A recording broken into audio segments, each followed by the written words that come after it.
Hi, Crisis Actors. It's Mary. Thank you for tuning in, and happy Friday. We have a very special show for you today because it's an episode for the girlies. Although if you're a man, you are just as welcome as anyone to join us today.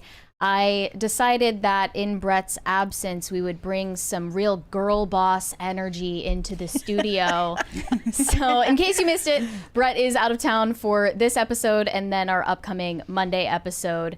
In case you missed that piece of information, Alex is sitting across from me where Brett usually is. Hi, Mary. How are you doing? I'm good. How are you? Good. It's great to be here. I am Alex Ayala, sitting in for Brett Dastovic today. Yes. You might know me from Inverted World. I'm a producer and editor here at Timcast, and I'm just happy to be here. And I have to shout out Olivia. Hi, Olivia. Oh, hi, Brett. Mandatory. Yeah, mandatory Olivia shout out. Yeah. Love that we got that done. And we also have Libby at last returning to the show. Hi. Yes, it's been a minute. I haven't been here in a while. I'm Libby Emmons. I'm with the Post Millennial and Human Events, and glad to be here. I think I could be wrong, but I think the last time that we had you slated for the show was September 10th, the day that Charlie Kirk was assassinated, and then we unfortunately did not get to move forward with that episode. So I'm glad that you're back. I don't know if I've done a lot to uplift the mood today with the topics I've chosen. I was on Charlie's show that morning. Oh, wow. Oh, really? With Andrew, because Charlie was setting up in Utah. I had no idea. You didn't mention it at the time. Yeah. Okay. And that's why, I mean, I stepped out of the room and I messaged Andrew and I was like, yeah.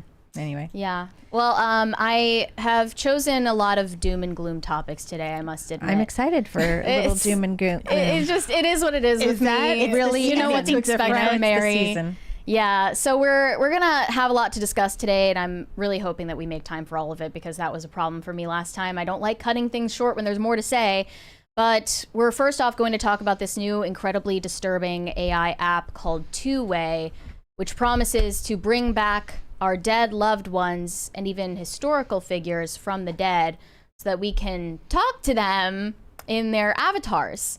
And we're also going to get into this upcoming Wuthering Heights reboot starring Margot Robbie and Jacob Elordi. It's up next on the chopping block. There's a new trailer that just dropped, so we're going to react to that. We're also going to come together as women in the workplace to decide if women have ruined the workplace, which is a question we posed to you in the poll today in the chat.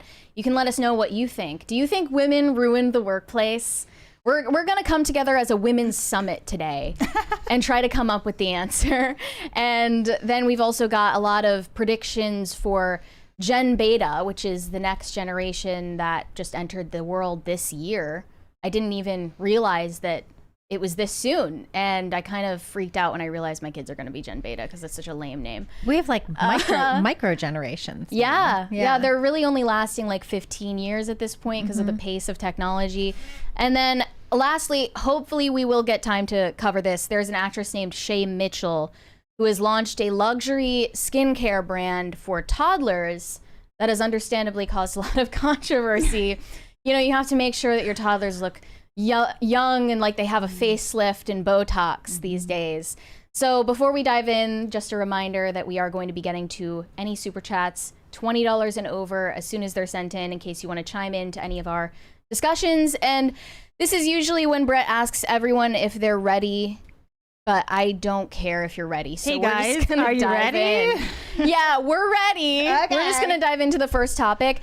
You guys probably have already seen this if you were scrolling on X last night, but an actor named Callum Worthy just launched his own product called Two Way. It's spelled actually with the number 2 and then WAI. Get it? Really clever. It's a new service where you can clone your loved ones into this app with 3D video, and then you can use all of their information to, I guess, inform and train the AI to imitate your loved one after they die. And he released the first commercial for this product, and literally everyone is saying, like, this is the worst thing I've ever seen. No, thank you. No one wants this. So let's take a look and see if we can be convinced to use this service. He's getting bigger.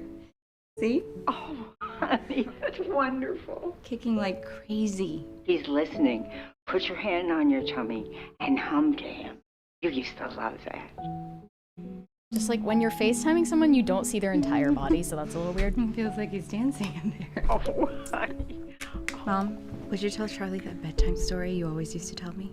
Once upon a time, there was a baby unicorn who didn't know he knew how to fly. This baby unicorn was like your mom because she didn't know that she knew how to fly, but she knew how to do all kinds of fabulous things.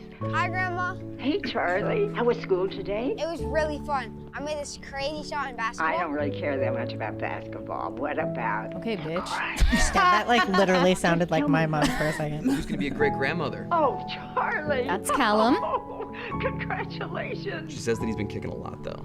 Like, a little too much. Tell her to put her hand on her tummy and hum to him. Looks like the old You lady from love Titanic. that. Yeah. I didn't even notice that. You would have Sounds loved like this, her Mom. too. You can call anytime. Ew. Yeah. Okay, then there's this third I just act. need a quick video. This is like This is them in the prequel No. where she's alive. Just 3 minutes. They train the AI on your grandma's face I can play and her the piano. voice. So talented. I am. I'm your mother after all. Keep going. Funny starts. With two-way, 3 minutes can last forever. Oh. Ominous, right? We have a 20 from Exploding Prinny. In my mind, I hear Mrs. Edna Garrett saying, girls, girls, girls. It's girl talk today. Yeah, I like that. It's funny. Which means we're talking about death and its consequences. And life. And pregnancy. and Yeah. So- all of the above. I'm gonna yeah. cry, guys. That was a really emotional ad. We're women, so we're Yeah. really emotional about it. People found are it calling this super creepy. digital necromancy, which I think is an appropriate term. And you should know, for context, this guy is a former Disney star, actually. He was on the Disney Channel on this show called Austin and Ally, which was even, in my opinion, like after my time as an elder Zoomer.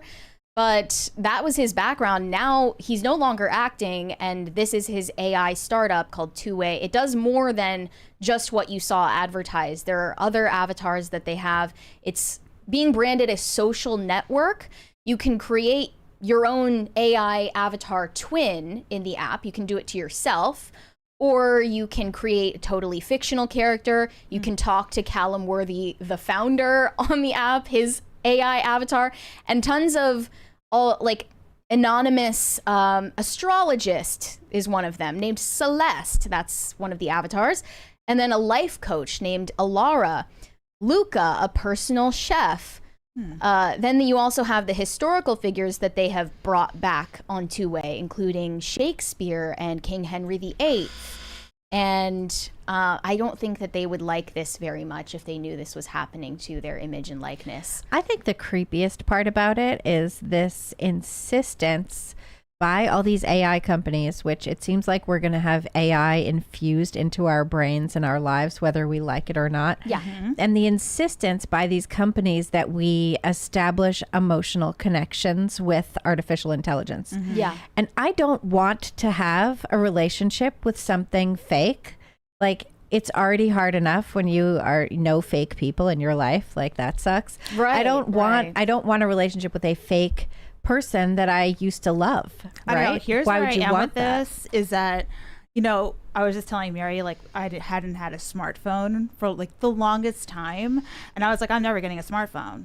Hi, here I am. Like, all these years later, how many times have I got a new iPhone? And it's like, I think you just kind of happens. You know? Yeah, it just kind of happens. I mean, I was thinking about that too. Like, the way that technology advances is against all of our best judgment. Yep. But this thing, like, my mom will talk to Chat GPT Yeah. and she'll be like, it's really interesting. And I'm like, okay, sure.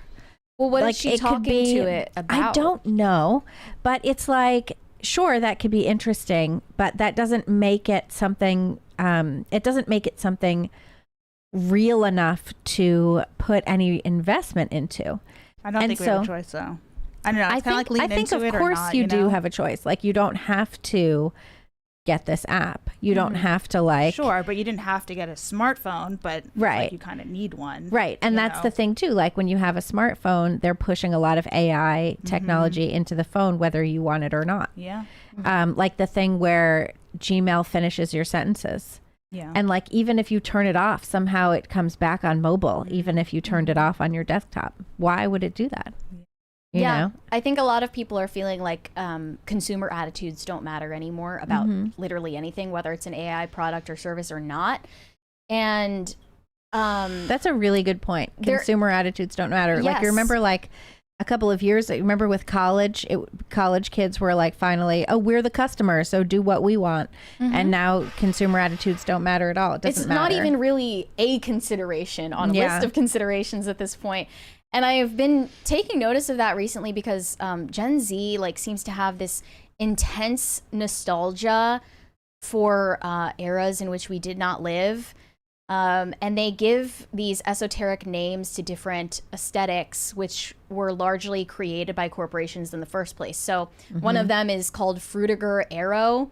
Another one is called Frutiger Metro, which reflect different eras of aesthetic, like corporate branding and graphic design, first in the early 2000s, then the late 2000s with Frutiger Metro. And you know, people are trying to point out the irony, like you're nostalgic for something that was made up by a company in the first place to get you to buy products.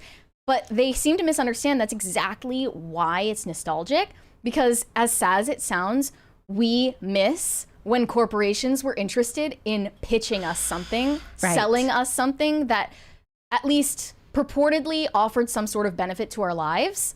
But now that we are not, the consumer is not even an afterthought for the corporation, because we are the product that is being sold.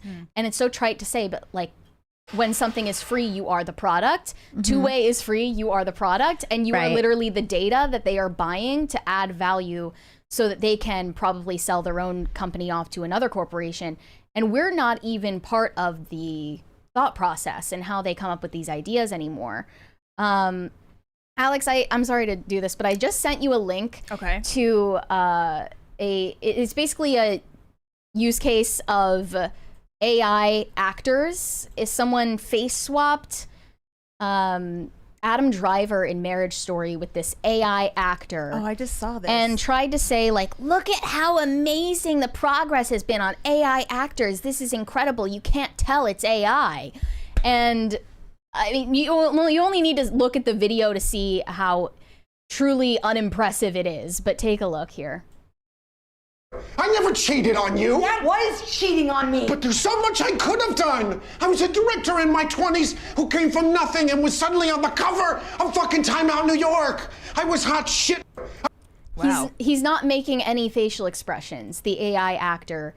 And I pointed out, like, people who work in AI really need to get with the times and understand there is a growing gap in attitudes toward AI between the people who are working in the field and the people who are being sold the AI generated or assisted products and services. And I don't think this is in step with reliable historical patterns when it comes to emergent tech. It used to be that as we became more familiar as a society with new technology and it advanced quickly, we became more optimistic about what it could be used for. We're seeing the inverse. That's the opposite for with AI. As it advances and gets better and better, we're being told by the executives using it, well, you know, as soon as you're not able to tell the difference, you'll accept it. That's actually been proven to be not the case. According to Pew Research, which I mentioned yesterday on the show, attitudes towards AI have only gotten less accepting in the West, at the very least, in the last 4 years. You can compare how people felt about AI in 2021 to how they feel about it in 2025. And the proportion of people that are excited or optimistic about it has drastically shrunk in that period of time. And the people who identify as being more concerned about AI compared to excited about its capabilities has grown significantly in that time. Well, it's like the people who are pushing AI, they don't seem to have read any of our science fiction literature or seen any of our sci-fi movies, where what you have are people being concerned about the advent of AI taking over everything in their lives and turning them into, you know, basically a puppet, a meat puppet, like for real. Because that's what we see in so much of our, you know, history about AI. And all of this stuff wouldn't happen anyway if it wasn't for the if it wasn't for the artistic and cultural representations of it in fantasy. Like it wouldn't have happened. So when you look at it, it's like the corporate pushers of AI. They don't seem to realize that they're the villain in all of these stories. Yeah, and this is why, like, I'm weirdly, I guess, not more trusting of Hollywood, but less afraid of Hollywood than I am afraid of people in the tech industry. Oh, for sure. Because at least people in Hollywood, they're like kind of dumb. They are culturally literate, so they know about the stories that you're talking about. And, you know, that's the way we've seen AI portrayed in media for decades at this point. Now that it's actually here, I'm bored of the stories that involve AI as like some sort of MacGuffin or like plot device. Yeah. I just don't want it. I just don't want it at all. That's how people feel now, And right? it's just and like, no stop. one, they're like, no one asked. Yeah. That's like their response. I don't want to no one asked read you how you AI feel about content. I don't want to hear about how AI is super inventive and comes up with better stories than Charles Dickens. You know, I suck it. Like, go away. Yeah, Stop I'm just it. saying, like, if the best response you can come up with as a spokesperson for an AI startup is too bad to the people who have very reasonable concerns, like, you need to maybe take some PR training. I don't know, like, I'm just like giving you earnest advice here for like how to actually make people accept this. And where we're is worried the- for the kids? This ain't honestly. working. And This but is and not- where is the value added? Yeah. Like, what is it doing good for your life? Cheating What is it death? adding? That's, I guess, But it's, the value I mean, that but they're selling. you're not cheating death. You know, other people are fooling themselves into thinking that communicating with something fake that you left behind before you died Right. is still part of life. I mean, you could go talk to your grandma in her grave. She's dead and there's a gravestone. People used to do that. But does it have the same effect? But this is, you're just fooling yourself, you know? And we've seen also so many stories and indications that what AI does, it affirms what you already think. It's like a yes man. Yeah, but you know, I was thinking and so about if you're this. telling your grandma, like, Grandma, I'm having some suicidal thoughts, Grandma will be like, come join me on the other side. But People are used to- suing over that. Even now, we take so many videos of things, though. So when your grandma does die, you still have videos of your grandma. You know, That you'd should think be good that's enough, true, right? but like, I don't. You know, I yeah. don't have a ton of videos Okay, well, maybe you're going of to my need grandma. AI of your I don't think I do. We're going to turn this around. Your She's been grandchildren gone are for going a to have long videos time. of you. Yeah. Your grandchildren actually might be watching this. Hi. I But hope not. They're fine. that should be enough, right? But instead of cheating death, I think that what they're trying to cheat with this technology is something that's very important to the human experience, which is loss and grief. Yeah, exactly. And that is really what people have a problem with here. Literally all of the responses that I saw to this tweet are, get rid of this, no one wants it, please stop. Well, Like, and no you've one seen wants that. this Nobody except the wants people it. selling Like, it. haven't there been, I forget whose daughter it was, but there was a daughter of like some famous person and they keep bringing him back in AI form and she keeps being like, Oh, stop. Robin Williams, Yeah, yeah. stop doing Oh, that to yeah. my dad. Stop Yes. it. Yeah. Nobody wants that. And just recently we covered this topic about Suzanne Summers, whose husband created an AI clone of her, and he claims that it's indistinguishable from the real Suzanne Summers. I can't believe you can be married to someone for that long and not know them to the point where you think the AI clone of them is indistinguishable. But they actually collaborated on this together while she was still alive because they, you know, these naive boomers were like so excited about the capabilities of AI before it was an emergent technology that was accessible to the public. So that's the reason why they created this version of her. And then also on the other hand, we have people cloning their pets. Yeah.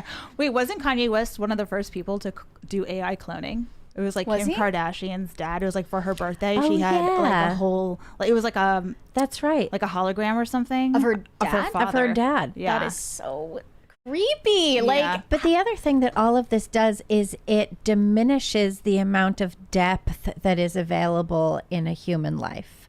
Because if you are surrounded by stuff that was created by these regurgitation machines that, what do? They cull everything. And then they say, you know, the AI culls everything on the internet, like to create a piece of artwork or something. And it's, you can prompt it or whatever. And all it has at its disposal is that which has already been created. It's not actually, specifically generative for a new concept. So then you look at AI and you say, oh, this is a terrific song, right? But it's really just, it has nothing new to it. It has no real depth to it. It just has what it has collected and regurgitated. And so you can say to yourself, this is my grandma on this screen, but it flattens it out. And so by flattening out the human experience and flattening out our imaginative capabilities, what we're also saying, we're also then, because we've flattened everything out, we're able to equivocate AI, artificial intelligence, with human intelligence. And the only way you can actually equate artificial intelligence and human intelligence is to say that human intelligence is dumber than it is. And that's how it can be even. It's not that AI is getting better. It's that we're convincing ourselves that humans are stupider and that the human ability to create and exist and live and all of those things is lesser than it actually is. So we diminish ourselves and then claim that AI is ascendant. Right. Yeah, and the goal seems to be to flatten everything that's uncomfortable about being a person. That's why I find it so insulting. Even the introduction of Optimus robots or their knockoff brand versions. I forget the one that recently launched, what that brand the Neo name was. one? Was it called Neo? There Yeah, is a you're Neo, right. yeah. The Neo, it's not capable of doing much yet because Well, you you have fold to your laundry and put your dishes away. very, very, very slowly and inefficiently. And when it F's up, which it does often, you're supposed to turn on this setting in the back end where someone is going to autonomously take over your AI robot and do the task from a remote location in Bangladesh or something. Oh, that's creepy. Super creepy. And, I find it insulting because this has also diminished the value of human labor, and it's propagating the idea that certain tasks are demeaning and below us, like laundry or dishes. And if we only could find a way to eliminate those tasks from daily life and offload them to this technology, then the dream is, the selling point here is, and we would have all of this time of leisure, and we would have an artistic, literary, an intellectual renaissance in society where finally we would all be able to watercolor and debate each other on all of our ideas and crochet and spend quality time with one another because Optimus is in the other room doing laundry. But that completely discounts the idea that maybe you come to the deepest epiphanies of your life while doing monotonous tasks. And that's almost part of the purpose of those tasks. I don't remember if I brought this up when we were talking about Neo, but there's this, I'm not a fan of 21 Pilots, but there's this song that they released years ago called Kitchen Sink, and all of their fan base has been so curious what the meaning of the song title and the song lyrics are. For years, they've been asking the songwriter Tyler Joseph, what does this mean? And he has refused to explain further other than saying, I had an incredibly powerful, impactful turning point take place in my life when I was standing at a kitchen sink. And he has refused to explain what it was or what it means further than that. I like that he left it at that, and I don't like when people explain their art too much. But it was profound to me, when I remembered that, you're not gonna be doing the dishes and thinking about your loved ones while doing something that's repetitive and boring anymore. Well, think about how many shows and movies where scenes take place at the kitchen sink. Yeah. You have to talk to dad or... Yeah. But also, I think that it is key to remember all of life, like you guys are both saying, all of life does not happen in the moments when we are distracting and entertaining ourselves. A lot of the most profound parts of life are when you're doing that which is necessary for your survival and, the maintenance of your life. I remember having when I was a kid, my job was, one of my many chores that I had was to rake the yard, right? And I lived in Eastern Massachusetts, and so there were always a ton of leaves. Oh, in that's the something fall. Neo can do. No, Right. I'm just kidding. So I'm out there like raking leaves, and I had this I had been working, like I was in middle school, and I was, you know, I fancied myself a writer, and so I was writing this whole thing. And if you're raking, you can't write things down at the same time. And so I composed it while I was raking, and I remembered it all, and then I went inside and I wrote it down, and I still have most of that committed to memory.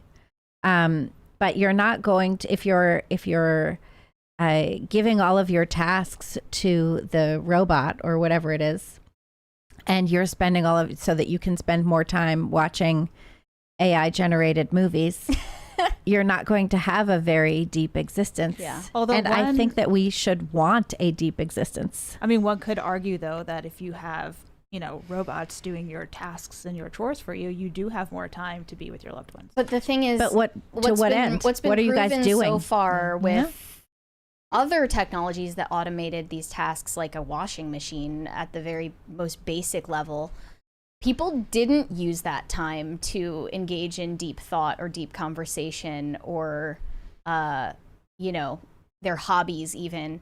What we've used that time to do is consume. And that's really the plan. It's quite I think you're naive right, yeah. on the part of the people working in the AI field to think that we're going to have some kind of cultural renaissance as soon as our basic tasks are offloaded to AI. But with all of that being said, I am glad that Callum Worthy, the founder of Two Way, is being cyberbullied mercilessly right now. Okay. I think that's the silver lining in that story, but we have to move on. Do you want to read? There's a couple of 20s. Oh, did we miss? There's a couple of 20s. I think some 20s did here. you do them? Let me see. Okay. We have one from Shane H. Wilder. I hate this. I love Memento Mori because of what it really means to remember your death. I do not want to have a conversation with an AI version of my dad. If I want to remember him, there are videos and photos. It's demonic. And we have another one from I See All. Girls, girls, girls, girls, girls, girls, girls, girls, girls. We get it. So what are we talking about in this estrogen-fueled episode? Feminine hygiene products, how to please your man, baking, LOL. Stay tuned. We finally brought, what is it called? Broadcast to real life. There we go. This is our first pilot episode of Broadcast. So I wanted to jump into this next topic because we actually ran out of time for it. The last time Libby was on, I was planning to get into the Wuthering Heights reboot. This is a film adaptation of Emily Bronte's novel. Actually, it already has been adapted to film. Back in 2011, there was a Wuthering Heights film starring Kaya Scodelario. And in that version of the story, they had Heathcliff played by a black actor. In this version, it's played by Jacob Elordi, a white actor. So that's one reason why there's a lot of outrage about this new version. It's starring Margot Robbie as well, who is playing Catherine, a 17-year-old, I believe, in the story. That is so weird. That's weird. She's more than double the age of the character she's playing, but I guess nothing matters now. How old is Jacob Elordi? Jacob Elordi, I believe, is like close to 30. I think he's technically Gen Z. Younger than But yeah, Margot Robbie. he is younger than Margot Robbie. They tried to like make him look a little more mature with some facial hair in the trailer. Luckily, though, we do have an update. The longer trailer dropped yesterday, so we're going to react to that. And they, of course, plugged Charlie XCX's new album, titled similarly Wuthering Heights. She is going to be producing the entire soundtrack for the movie. Oh, gosh. Yeah, so that seems tonally appropriate. Let's look. And Promising Young Woman. I don't know if you know those two, but I don't know either of those, yeah. It's very. I know much Jacob you Elordi could- was in he Saltburn. starred in Saltburn. Yeah. So this is totally messed up because Heathcliff is not Heathcliff is not some great romantic figure. He's a brute. He's horrible to Kathy. He's terrible to her. He's like jealous and mean and cruel, and she's jealous and mean and cruel back. And then she dies and she haunts him. And that's like, Yeah. that's like, I was thinking about it, like they wouldn't make him a black guy because Heathcliff is the ultimate in toxic masculinity, and they can't attribute that to a black man. They can only attribute that to a white man. Is it not going but- off? The volume is off on the speaker. that's behind your monitor. Oh boy. It's next to Libby. Oh, Yeah. This one? Oh. Yeah, the volume It's is a off. Party. Brett does that at the end of the day. He turns the volume off. Sorry, guys. Oh, Brett. Volumizer on there. On the side that's facing you, Alex? No? Oh, wait. You do see it? Ah. Okay. Oh, we missed it. Dang. You have to send us more money, you guys. There it is. Have I another turned it- party. turned it up. You I can turned it set up. it off on there. On the panel in front of you, the white panel. Okay. Next to the notebook. Oh, There. Yeah. Which one is it, though? There's like 4. Oh gosh. I don't want I'm to turn not off sure. the lights or anything. Yeah, don't bother. It's fine. Okay. It's Sorry, fine. guys. Sorry, guys. Thank you But for the thank you for the crisis crisis party. The silent crisis party. We're already long housing the crisis party. We should have pretended like it was going. We're just. Anyway, so I haven't read the original novel, so I'm not Me familiar with the. I haven't read it in a while, but like, it's not the greatest love story of all time unless you like when men and women are really mean to each other and have a terrible time and are just like desperate for each other, but it's really bad for them. Like all of Kathy's friends would be like, do not get back with this guy, this terrible guy. So they cast Frankenstein, though. So I guess that makes sense. Yeah. you know? I mean, I just think it's weird that you would say this is the greatest love story. It's a gothic romance and there's no, but I guess it goes along with that whole thing of like where women like mean people. Women like when men are mean to them, right? Sorry, Isn't someone that a just said, thing? sorry, guys, we're just dumb women. Yeah. Yeah, we're sorry, like guys. ditzy. What, Vocal with fry for the rest of the show. Okay. Well, the most loud critics of the trailer are mainly angry that Jacob Elordi is white. One of them said, Heathcliff is not white, Catherine is not blonde, or 35. So they feel this isn't diverse enough. Well, it's interesting. You have an opportunity to cast black, and then you don't. That's I interesting. suppose if it's an unflattering portrayal, they would be resistant to doing so. Yeah. And then, of course, the choice of Charlie XCX on the soundtrack pissed a lot of people off. Yes, the obvious musical accompaniment for an 18th century piece is Charlie XCX. Wuthering Heights, starring Margot Robbie and Jacob Elordi, featuring Charlie XCX on the soundtrack, is the matcha Dubai chocolate Labubu of all films. Okay, that is correct. Yeah. I like the trailer. I'm going to see it. It's probably going to be great. That's my opinion. It seemed a little bit over sexualized to me. That's that Well, director. it is a sexy, I mean, it's like, that's part of it, right? I mean, the Sure. Brontes were very into like sort of repressed sexiness. Milking That Farm. was like part of sorry. Are we What? getting a Morning Oh my Glory milking goodness. farm out of this? Well, yeah, to what you were saying about the dynamic between her and Heathcliff, I think that's something that we were discussing recently. Basically, this was more pinned on rom-coms, actually, that they have trained women to find more emotionally unavailable or volatile or immature It's men the child to man. be like the more desirable option based on the stories that they're being told by Hollywood. So that was referencing Titanic, that was referencing The Notebook. And Well, I mean, yeah. I mean, the thing with Wuthering Heights too is like, so Heathcliff, he's there talking about like, if I were a rich man, I'd do all this stuff, and so eventually he becomes wealthy. He ends up owning everything, but the woman that he loved is dead. He's sort of estranged from his child that he had with like a different woman because they both end up getting with other people because jealousy and blah blah blah, and she's, you know, they're not the right station for each other and everything else, but he doesn't, the character of Heathcliff is never indicated in the book to be happy until he's dead. Well, I think it's supposed to be an original take. That's stupid. I mean, Yeah. Emily Bronte had it. Why can't people just write their own stories? Like, write your own stupid story. You want to write a script? Because they write know- a script. but they it know drives me Wuthering Heights is crazy. probably gonna Oh, bring it's so people in. stupid. It drives me insane. Like, just write your own. well, what do you write think? your own story? What, this is obviously like the next. I'm sorry, I didn't mean to get mad at you. Like, No, clearly don't I'm get mad. annoyed about I this. appreciate the passion, but like with this being the next classic story that's like on the chopping block to get the Hollywood remake treatment, I'm just wondering what's their motive? Like, what do you think their motive is to take this story and twist it into something it's not? Money. Like, is it just a money grab, or is there a reason that they want to change the story? Well, they want to put their own. So it has a different message. Yeah, that's what they want to do. They just What want to make it. message do you think it is? I don't know. Is it? I see it, I guess. Like what I was thinking, that they're trying to sort of be tastemakers for women, like making Heathcliff into the more favorable option because this is technically like a love triangle story. Yeah, I mean, it ends up being more like a love square, but yeah. Because there's his wife too. Right. Like he ends up with somebody else. She ends up with somebody else. It just seems like they're trying to condition the people watching to be rooting for characters when they're doing the wrong thing. Like, that's just because you're the protagonist doesn't mean that the viewer is supposed to be rooting for you at all times, no matter what you're doing. That's the point of a character arc, where someone has flaws, has challenges, they overcome them. And that idea has kind of been thrown out of the window.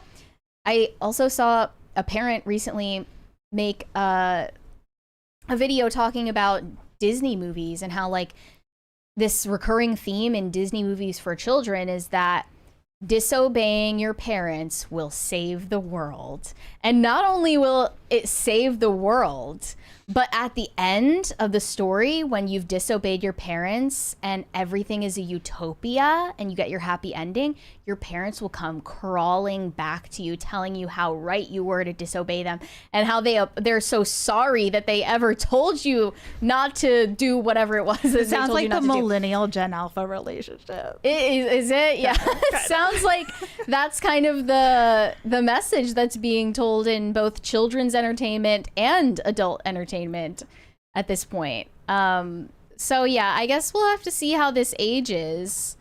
They're definitely giving it the 2025 reboot treatment from what I can tell.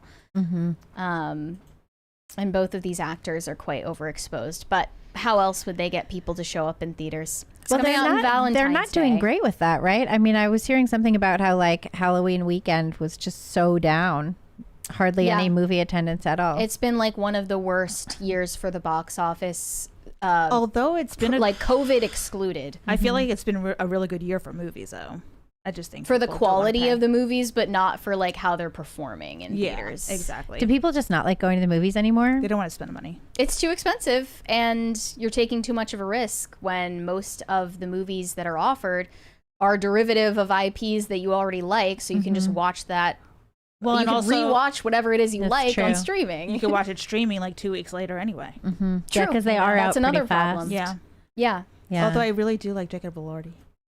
Are you going to go see it on Valentine's Day? I think just for him. You're one on of the Valentine's very Day? few. No, is that I don't know if I can get a sitter on Valentine's. Right, that would be like sitters would be expensive on Valentine's Day, right? See, it's a whole thing. But we go to the movies, so it's for most people, it's too much of a commitment because if you have kids, then you've got to like plan this whole night where you're available. But also the tickets are outrageously expensive, the concessions are outrageously expensive, and you're taking a risk on a retelling of a story that's already been adapted into film over a decade ago, which you could watch at home anyway. Yeah. It's a tough sell. You kind of have to pick and choose what you're going to spend your money on watching. Anyways, let's move on. We have Cringe of the Day. We don't have Cute of the Day today. Okay. Bear with me, everybody. This is a travel concierge for the extremely rich on a phone call with one of her clients. Oh, I've seen her. Okay. Yeah. Ready?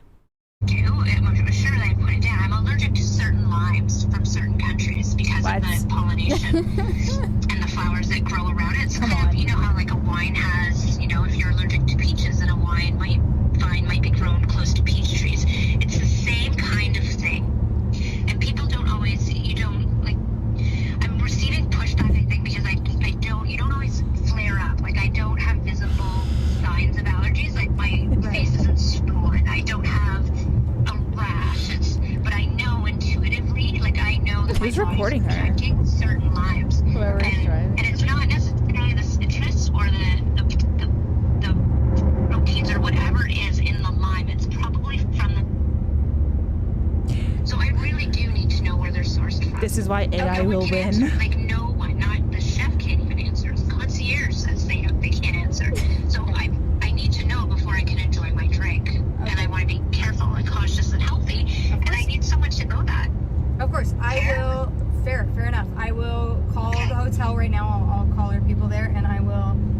with provisions and find out where they source their fruits and vegetables from. Oh my god. That's what you need is the provisions. I don't have access to that, so that's I need to have some sort of way of getting the right information. So thank you. Of course. Can you make it fast though? Because I mean, The ice is melting. Yeah.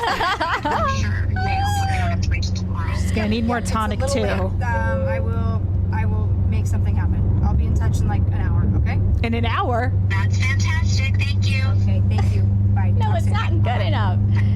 Yeah, she said she was Wow. like interrogating the waiter and asking like, where are your limes from? So They're, like the kitchen. there was another one. There was okay. Of her. Backstory. I'm obsessed with this I account. saw that you follow her. Yeah, on Instagram. I watch everything that she puts out, and I scrolled back a Is long she way. the one has to call the dad to see if it's okay? Yeah, for more so money? she's like apparently this high class travel agent. I don't know if it's real. I mean, I think she is that, but I don't know if all her calls are real. But like Yeah. they're pretty funny. Like people are like one character that called in was mad that she had to drive a loaner Porsche because her G-Wagon was in the shop. I mean, that's a And she was like, travesty. it doesn't even have screens, you know? Somebody else was like, why didn't you get a personal chef for my dog? We're all sitting here eating dinner and the dog is just like, yeah. I mean, it's hysterical. But this thing with the limes, there was a react from a doctor who was like, actually, That's a real thing. it's a real thing. You're Yeah. gonna have an intolerance Yeah. to limes from Someone in the comments because certain like countries. because the limes could be grown in the same it's like peanut allergies on planes. Like don't eat a peanut if 13D is allergic. Okay, but this person right here says allergy specialist here. This isn't a thing. Well, then maybe this doctor was fake too. I mean, maybe the whole thing is fake. That but just I sounds totally like a saw doctor a that react has of really rich patients. or a doctor who like just wanted to go viral on TikTok. It's also possible. Whoever was calling her definitely thinks that she has, ironically, chronic Lyme. That's another one. They call her for everything Lyme. ridiculous. It makes me feel better about my life, and I think that's why I mean, it's there. if I were that rich, I wouldn't be wasting any time like worrying about my limes in my drink. I would be enjoying myself on vacation. Oh, I would just drink it and order another one, and I'd be happy about it. This is why I say, like, just have your EpiPen on even you. if I had an But I allergy, would do that even if I wasn't rich. like even if I had an allergy, I would just be in denial because I don't want to like not enjoy something. Like I would just ignore that I have an allergy and deny that it exists. I saw this comedian who was like, Gen Z of you. who was like, men don't have dietary restrictions. They just won't do it because no one Yeah. wants to date a guy with a dietary restriction. yeah, exactly. Like that's so lame. It is not hot. You have to. Yeah, it's just for the sake of your quality of life. Just ignore it. If the guy's like, I'm lactose intolerant, so I can't really have the mozzarella sticks. Like, I mean, I waited tables for a long time, and like the gluten free, like I don't know if that's still that got a thing. trendy though. That got super it trendy. Was so trendy for so long. It was like, oh, it can't touch. I can't breathe the air. You know, it's it like, can't touch the wheat. Yeah, it can't. I can't look at it. you know? Amazing. Yeah. So Yeah. let's jump into this next topic appropriately because this is an all-female panel today. Us as women in the workplace are going to decide if women have ruined the workplace, as was claimed in this recently published op-ed in the New York Times titled, "Did Women Ruin the Workplace and Can Conservative Feminism Fix It?" Now, this prompted a lot of outrage, predictably so, from their usual readers. One of them said the New York Times taking a cue from Twitter communists on how to whitewash misogyny. And another one said, what happened, New York Times? Why not stand by your original headline? They did end up switching it to, did liberal feminism ruin the workplace? Because it's absolutely an accurate representation of this trash conversation. To publish this at all should be a fireable offense, but to publish it as women's rights are being decimated is deeply immoral, just bordering not on evil.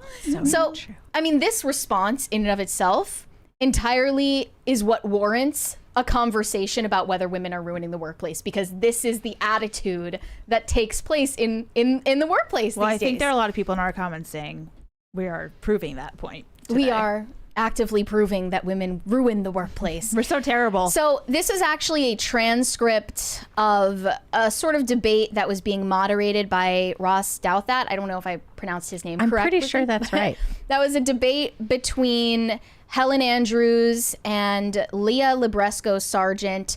Helen Andrews was defending her column, which is titled The Great Feminization, which is essentially calling out this problem of a demographic shift that took place in the workplace where there are just more women around. And she believes that that is the reason wokeness reigns supreme in the workplace now. And it is an inherently feminine vice. And then on the other side of the table, Leah Sargent is the title. She is the author of this book titled Dignity of Dependence, a Feminist Manifesto. From a Catholic perspective, she's arguing for a form of conservative feminism, which she sees this as the antidote to a lot of the excesses of feminine vices in the workplace. I admittedly sympathize more with Helen Andrews on this, and I would be remiss not to recall this TikTok that went viral earlier this year from a workplace of women at a skincare company. Let's take a look. Gen Z boss in a mini, Gen Z boss in a mini, itty bitty titties in a ball, itty bitty titties in a ball, 5'3" in an attitude, 5'3" in an attitude, secret product in the trench, secret product in the trench, new friend green and a sneaky link, new friend green and a sneaky link, fake 10 hands in a hoop, fake 10 hands in a hoop. Gen Z boss in a mini. So our turn. I reposted this recently just as a joke, and it has a lot of responses from people saying, like, why do you care if women are just having a fun, silly time at work? You just hate fun. But when men see this, men who work with a lot of women see this, it sort of represents everything that's wrong with a co-ed workplace. Because women are allowed to run rampant and behave however they want. Men, however, their primary strong suits and virtues are dulled, and male vices are the only ones that are allowed to be attacked. And primarily, the way that that happens is by way of civil rights lawsuits, Me Too claims, and HR tyranny. And that's really what Helen Andrews was trying to put a spotlight on. And it's funny because a lot of the comments on the New York Times piece on other platforms are shaming them for even publishing this.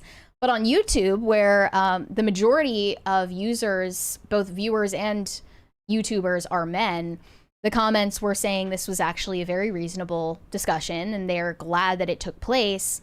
One said, "This interview serves as a great example of what takes place in feminization.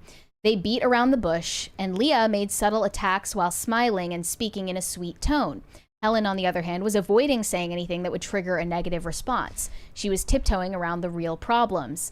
And she was also pointing out that, you know, women in the workplace in general are very averse to confrontation, turbulence, correction, disagreement of any kind, and it quickly can escalate into something that becomes a legal liability for a corporation.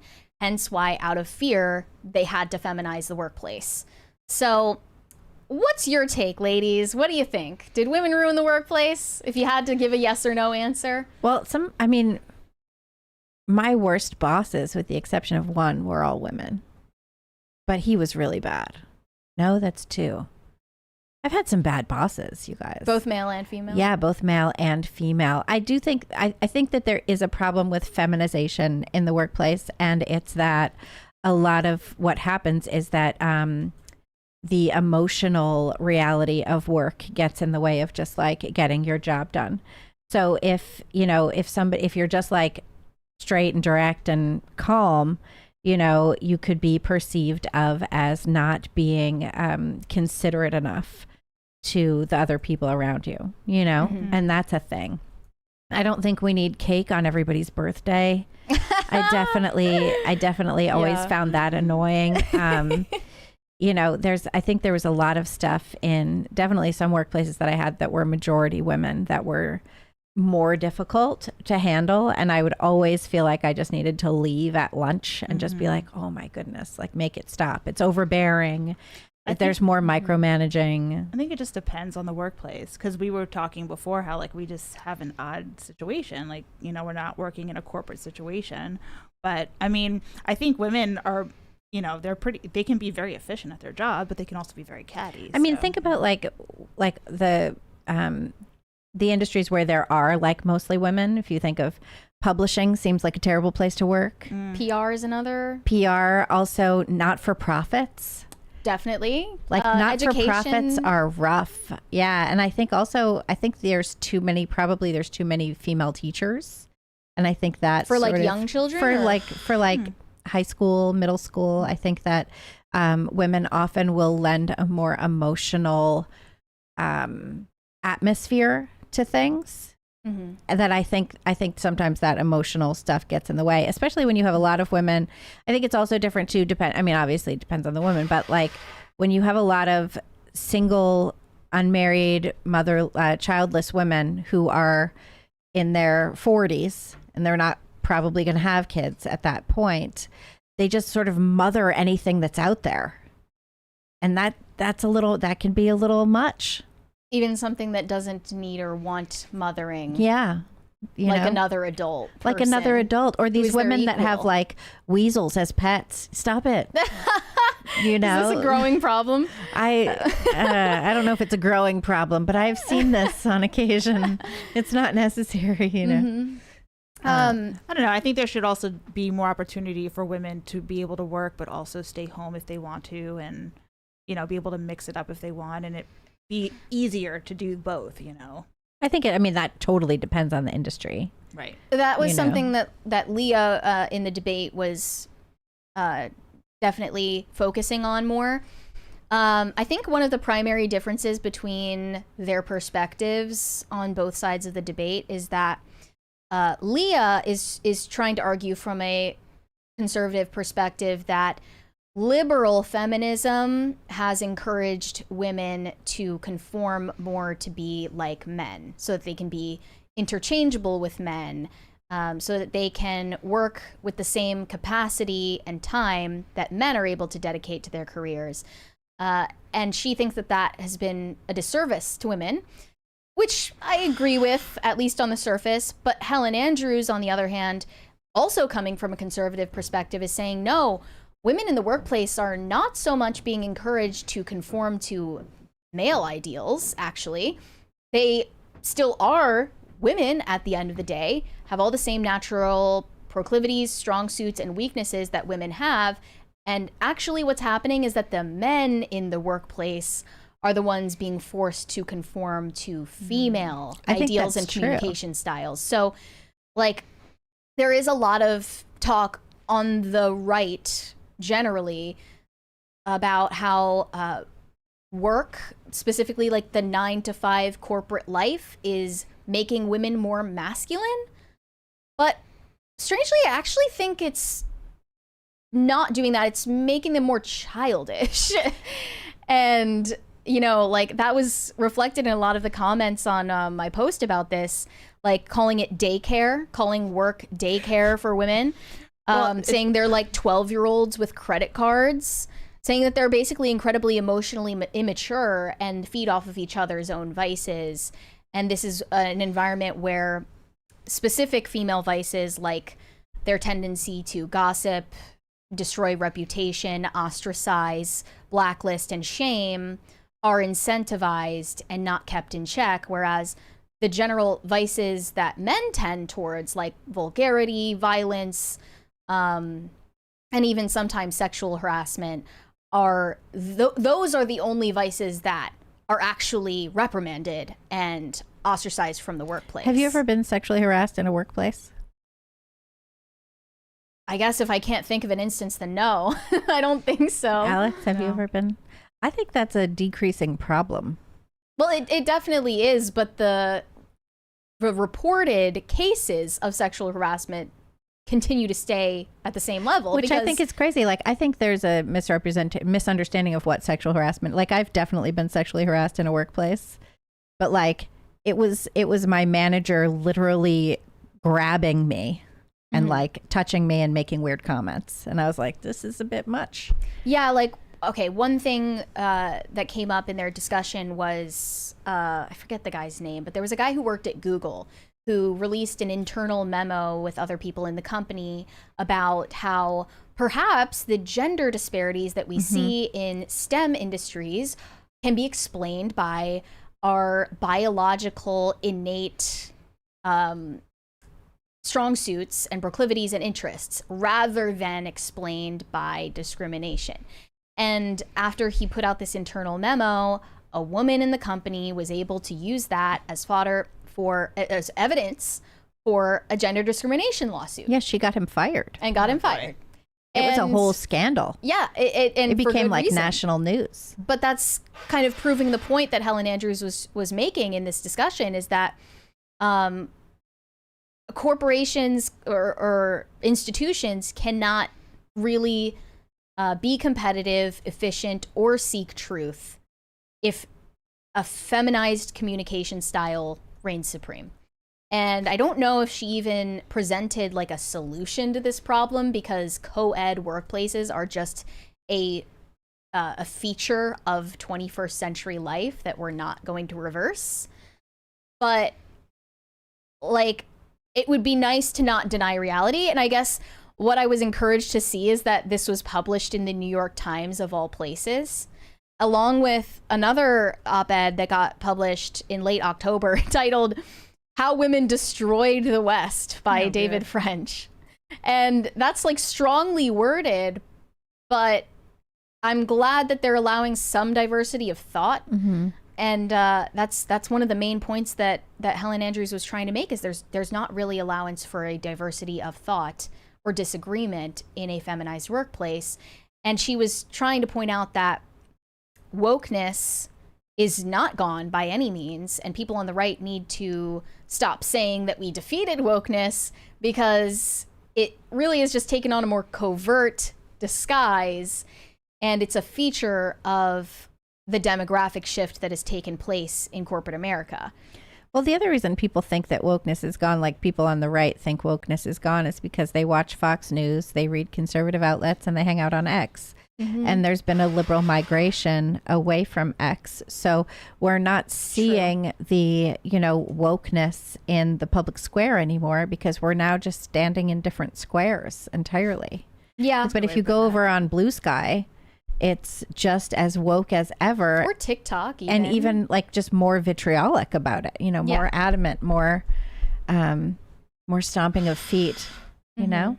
So I don't think wokeness has gone anywhere. And I think also when you have the New York Times and you've had the Washington Post also entertaining more diversity of thought, there's pushback against that. I mean, these are outlets that are trying to stay relevant and trying to recognize, finally, after like almost 10 years of, Trump's ascendancy, they're trying to finally say, okay, maybe it's worth talking to the rest of the country. So I think that's we had a 20 from Kyle Dixon. Best boss I ever had was a woman by far. However, that was an all-male motorcycle shop. And I assume if there was another woman there with her personality, it would have been a war zone. Yeah, I've heard that a lot, that like if a woman's the boss, it's hard to like have a lot of women employees. I think it was like a video I saw from Erin Wexler about like her experiences having female bosses. She said that like they were all the absolute worst to me because women are jealous, and it was not a very nuanced take. It was very surface level, and there is kind of this idea that women all secretly hate each other, right? Or which I don't think is accurate. We were talking about this briefly off air before the show, and I said it's more accurate to say that when women get together in any sort of setting, whether it's work or social or in a church community, whatever, what tends to happen is that the majority of the women are probably going to single out like one or two women and socially target them. And, is it not working still? Oh, God. This is such a problem. Thank you guys for the second party, even though it's silent. We could do the I don't Trump know dance either. for it anyway. Yeah, we can dance. The volume is up. I'm dancing in spirit. Trump dance. It's the Trump dance. Thank you guys. Sorry about that again. But we got 2 crisis parties. Yay. Brett's yeah. gonna be so happy. He can But come yeah, back now. the dynamic tends to be that they single out one woman to socially ostracize. It's not that all women are at war with each other all the time. And they are actually, they can excel at teamwork and collaboration, and they have more communitarian values that they display better than men. But it's lopsided because the things that men excel at are not being rewarded and are in fact being punished and suppressed in the workplace. And I think that's all they were trying to discuss. But it was inherently revealing that Leah on the other side of the debate was pressing more for Helen to reveal what she thinks is a virtue in femininity instead of discussing the topic at hand, which is feminine vice. That is, yeah, that's pretty interesting. I'm a boss. I've I think 4 women who Would you say you're a girl boss? Work for under me, and then a bunch of men that work under me as well. And I hope that I'm not a toxic boss. You don't seem like one. We but I don't guess have a I don't lot know. of, yeah, I mean, we don't have a lot of turnover. That's a good sign. So that's a good sign. Is it remote? Yeah, Well, we're okay. remote. That could. Oh, I see. Yeah. But I still yell at people. Oh, I I'm, recently you know, saw I'm this difficult. insane Like, why did we video. put out that headline? What are you doing? Well, you have to do Look your at this job. graphic. It's cut off on the side. Stop it. Yeah. Teen Vogue recently got subsumed into the Vogue brand. It sure It's did. not its own thing anymore, and Condé Nast employees are like They're so mad. mutiny. Like They fired they're 4 freaking people. out. They fired a bunch of people. They laid off their politics writers. So a lot of the remaining employees were outraged over this. They marched up to the 34th floor to go confront the boss. Oh, This boy. They can, no, white not even the man. boss. It was HR. They confronted Was he HR. the head of HR? Yes, that's right. Yeah. He's the head of HR. So he wasn't even, and they were all from in different right. Condé Nast outlets. You saw the video too? Oh, I wrote about They this. teamed up and confronted this guy at the glass door of his office. yeah. And Okay. he's like, I'm going to walk over here and lead you guys back to your workstations. And they're like, why are you running away? Why are you running That away? was the trans person. I did. Yeah, I noticed that From too. Bon Appetit. And they were all like shouting him down. They were ready to like fully burn this guy alive in a witch hunt over it. And that seems like a very feminized workplace to me. I think so. And actually, what's interesting about that Teen Vogue situation is they fired their political writer. They didn't even have a political writer until 2016. Right. So they when brought everything in, changed. yeah, they brought in a political writer, and they brought in all of this, you know, political stuff and DEI and LGBT and everything so that they could fight Trump. And Right. if you noticed, the trans writer whose name I forget, Alma something, Alma was following the HR guy down the hall and said, what are you doing to fight the Trump administration? Oh, God. And it's Right. like, well, I'm the head of HR and you're fired. Yeah. Like, we're doing that. Yeah. So That was a pathetic moment. Anyways, we're making good time, so I want to take a break to read some of these super chats.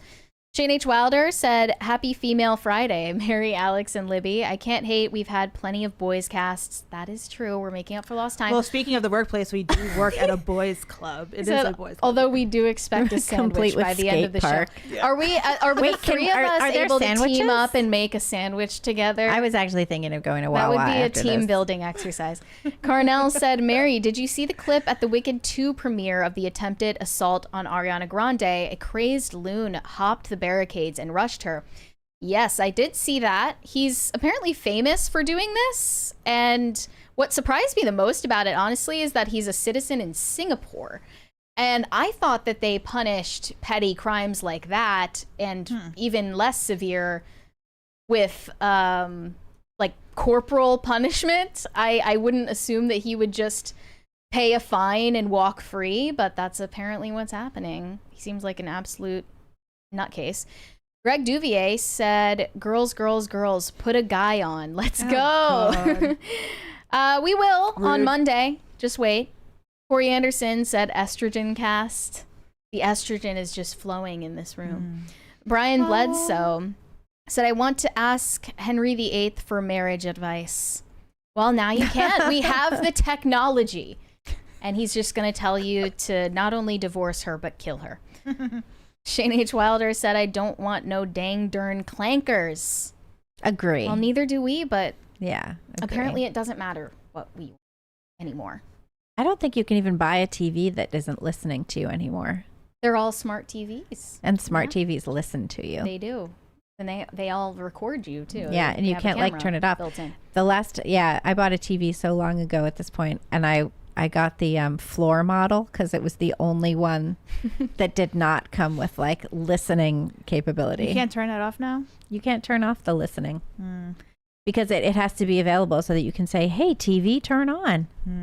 Yeah, I don't want to talk to my TV. I don't want I want none of this. It's not actually that effective. And then you're like, turn on the TV, and it doesn't do it. Most of the time, like, get the remote anyway. Yeah, you're like, it'll listen to you only when you don't want it to listen to you, and then when you're trying to speak to it, like when I'm it like, doesn't seriously, and then Siri's like, how can I help you? Yeah, exactly. Brian Bledsoe said, now it's on a screen. Later, Grandma AI will be put in a hyper-realistic robot. Wow, that's so exciting. Can't wait for our future, our big, beautiful future. Easy E said, acceptance means absence of significant resistance. They removed the need for customer consent years ago. It's only noticeable now because the Uncanny Valley AI has, but we can't stop this now. Well, I'm not necessarily saying that we can put a stop to it, but it's worth talking about. Matt Walsh is one of the very few people on in like the right-wing media space who's really talking about AI this much and sounding the alarm on it, because he said politicians are afraid to speak on this issue because it hasn't split across party lines yet, which is stupid. And Shane Cashman too. Check out Inverted And World. Shane, yes, of course. Shane is also another person who talks about this. And I think it's worrying that like AI optimism is populating more on the right than the left because it should not be a partisan issue. I really hope that changes. Corey Anderson said, I'm going to use AI to make my own Mary Morgan, except she'll be Protestant and brunette. Oh, God. Well, then it wouldn't be Mary Morgan, would it? Sure wouldn't. Mary. That's like a totally Corgan. Way worse version of me.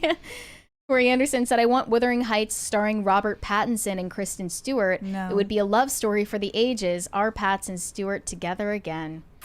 I don't think that's going to happen. It'd be a comedy. But they put Jennifer Lawrence and Robert Pattinson in a movie together, so maybe you could watch that instead.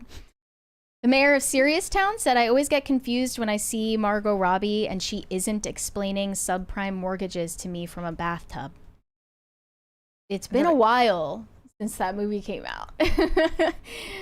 Hasn't it been like 15 years since The Wolf of Wall Street came out? But she doesn't even do that in the movie. No? Maybe I'm thinking of something else then. I don't know. Okay, let's move on because I want to talk about Gen Beta. We have talked a lot about Gen Alpha on the show. Gen Alpha, depending on who you ask, is the generation of kids born between roughly 2010, 2012, and 2025. So we have officially, according to sociologists, moved into the next generation named Gen Beta, which is the first reason why this generation is doomed. You're named Gen Beta. Mm-hmm. I believe strongly in nominal determinism. It either means you're the weaker generation, or maybe more optimistically, they're called Gen Beta in the spirit that a lot of new technologies will be tested on them. They're the lab rats for a lot of new parts of modern life. Or like beta fish, they have to be by themselves. Right, maybe isolation is an aspect of that. The year 2025 marks the beginning of a new generation in Generation Beta. Simply put, those born between 2025 and 2039. The most black-pilling part of this is I realize that my kids are going to be Gen Beta, unless I'm fortunate enough to have my last like 1 or 2 kids in my 40s, which I guess will be Generation Gamma. But by 2035, it says they will make up 16% of the global population. They'll be the children of younger millennials and older Gen Zers, and many will live to see the 22nd century. So the first reason why Gen Beta is doomed, in my opinion, is that there are going to be a lot less of them than everyone else. Okay, but let's not doom the babies. I'm not. It's not my doing. It's out of our control. There are going to be a lot less Gen Betas than there are of Gen Alphas, and there's already hardly any Gen Alphas. We basically have a population collapse. It's going already on. happened. There are, I believe, 40 million Gen Alpha Americans, which is something like half as many as there are of Gen Z. Gen Z also was a population collapse compared to millennials, and that's been a demographic trend for decades at this point. But there are not going to be many Gen Beta to begin with, so that's the first reason why they're doomed. They're also predicted to be the most digitally connected and least physically active of all time. Things like cash, driving cars, and books will not be a part of their lives as they are correspondingly replaced by digital payments, digital IDs, autonomous vehicles, and consumption of digital media instead of physical media. Hanging out with friends is probably going to continue to diminish. Right. They're also predicted to be the most medicated generation, surpassing Gen Alpha. That's somewhat attributed to rates of depression continuing and anxiety continuing to increase, which is largely blamed on increasing screen time.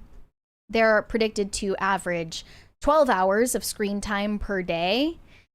Popular names for Gen Beta girls include Nova, Aria, and Luna. Popular names for Gen Beta boys include Kai, Leo, and Ezra.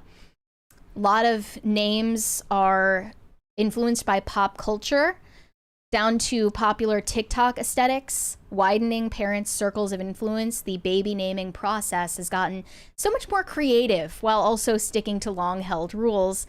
Like if a name is embroiled in controversy, we'll see it drop from the spotlight. Some people have chosen the name Isabel because they like The Summer I Turned Pretty, actually. That's the name of the protagonist in that show.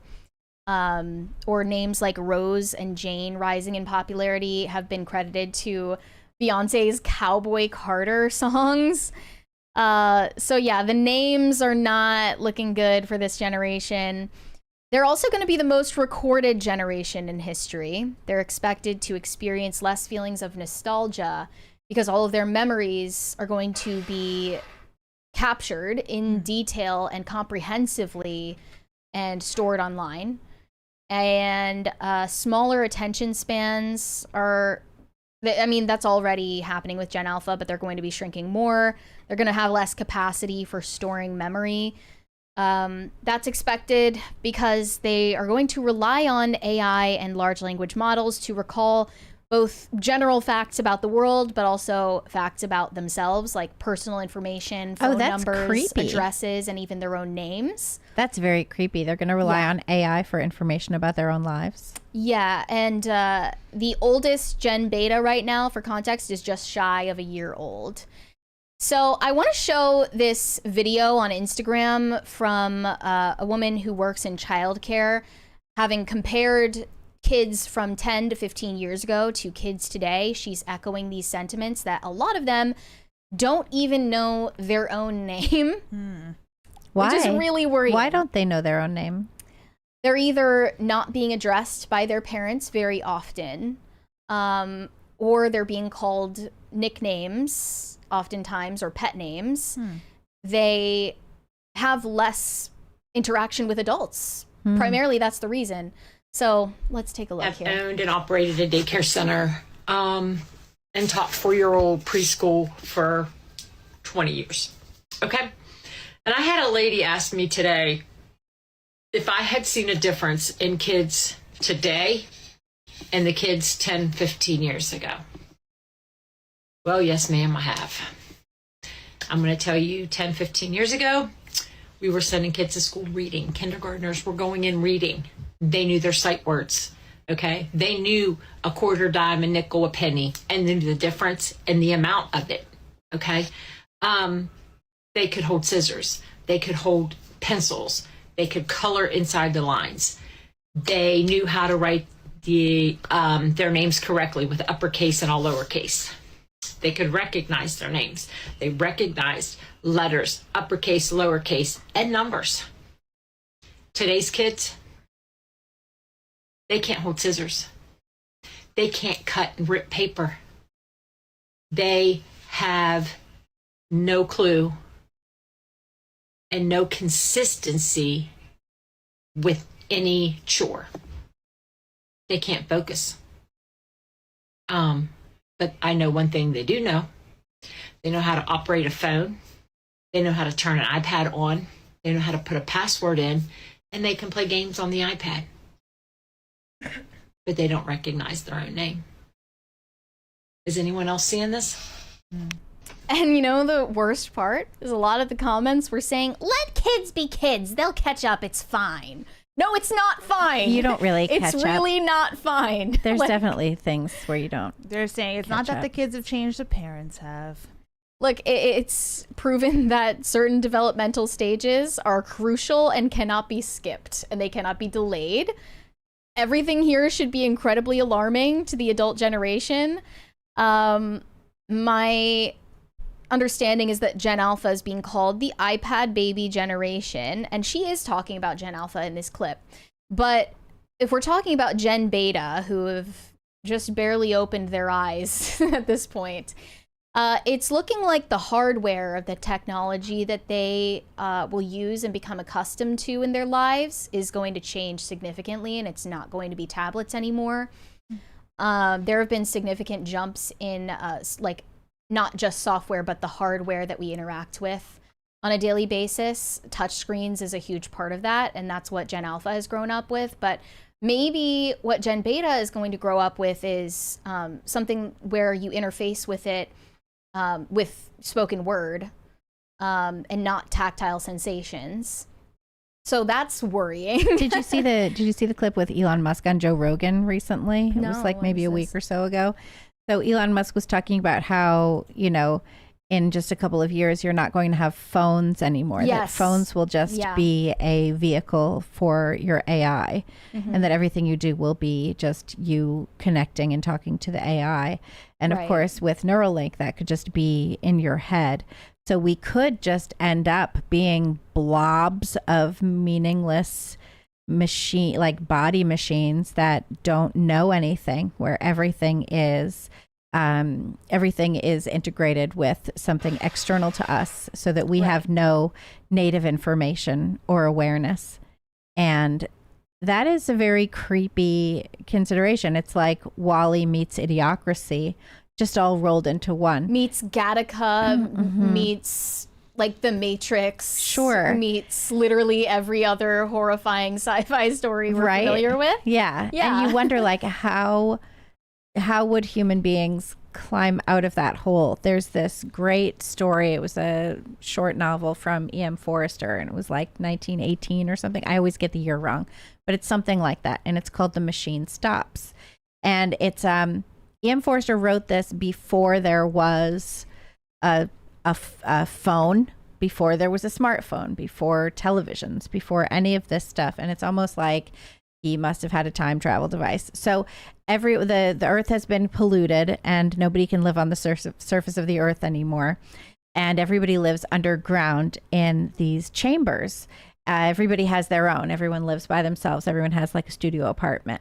And you, when you need stuff, you ask the machine for it, and the machine will give it to you. And it's food, or, you know, have your sheets changed, or whatever it is that you want. And everyone has like a big telescreen in their little studio apartment underground. And you talk to your friends on the telescreen, and you give, you know, you're educated, you know, so everybody has seen the same movies. And what you do is you talk to each other about these things, and everyone will give lectures. So you'll give a lecture on a movie, and then your friend will give a lecture on your lecture on the movie, and then someone else will give a lecture on the movie. And it just goes back and forth like that, kind of like we're seeing now in the New York Times and the Washington Post and others, where everyone's just criticizing the last thing somebody else wrote. And then, so that's what happens. And in terms of reproduction, the machine will help you find a mate, right? So the machine basically has dating apps, and you go on a date with someone, and then you have the child, and then the child is raised elsewhere by the machine, and the machine decides where the child is raised. And so that's what life is like. And there's like sort of a train, but nobody ever uses it. So one day, Vashti, who's the woman that we're following, who lives in the studio apartment, her son reaches out to her via telescreen and is like, you have to come talk to me. And she's like, oh, I actually have to leave my studio apartment. That is so stupid. And she goes and she gets on a train and she sees the earth, and she's all very creeped out by everything that's physical and real.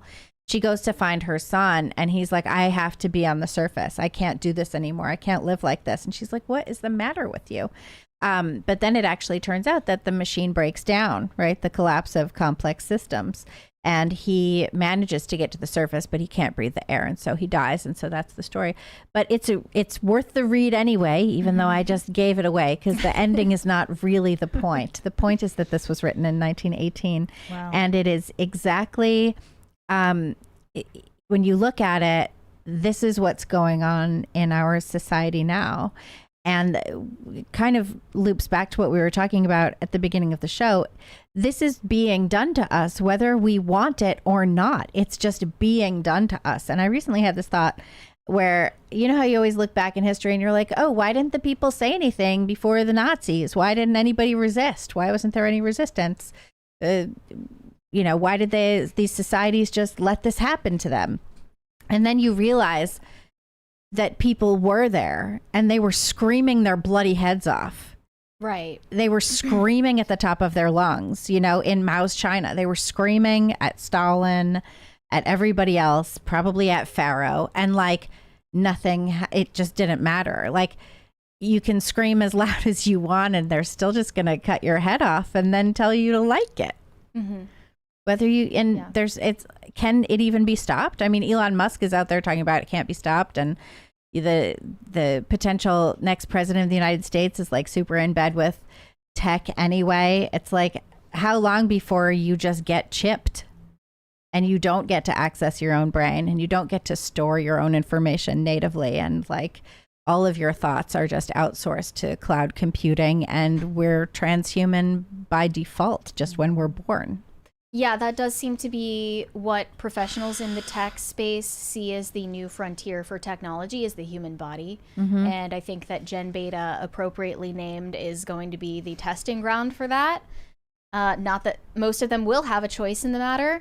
The one thing I'll say that gives me some hope is this is probably the first generation that will be largely born and raised to Gen Z parents. And I think a lot of Gen Zers who will have kids, which isn't many of them, but the ones who will have kids are already making a decision that goes against the grain, generally speaking.